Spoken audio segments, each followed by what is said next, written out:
Voici la question 5 du CEB 2023 en mathématiques sur les grandeurs. Cette question demande de compléter un tableau de grandeur proportionnelle. Le questionnaire du CEB se trouve en description.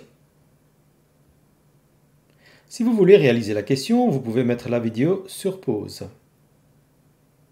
Sur ce podomètre, on a des informations concernant le nombre de pas, la durée et la dépense d'énergie en kilocalories. Les voici. Ces données sont reprises dans le tableau du dessous, les voici.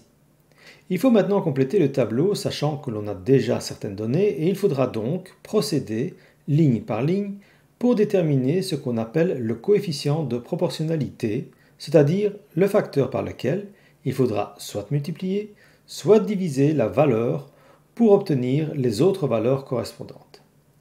Prenons la deuxième ligne, on nous demande de la compléter, sachant que le nombre de pas est de 160.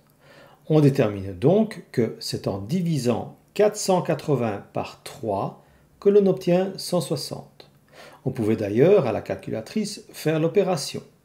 480 divisé par 160 et on obtient 3.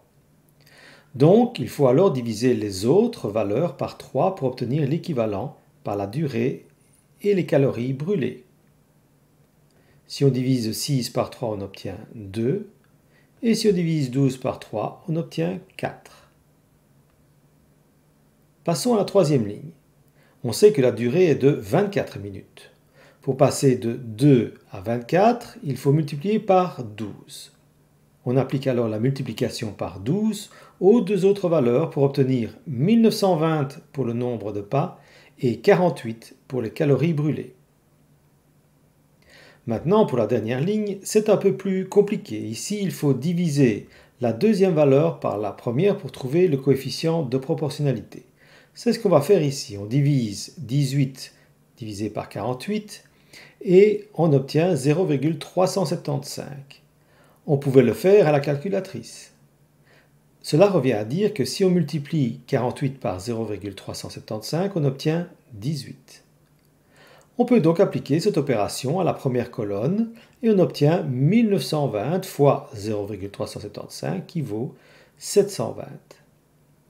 Et finalement, on applique à la deuxième colonne le même principe, 24 fois 0,375 est égal à 9.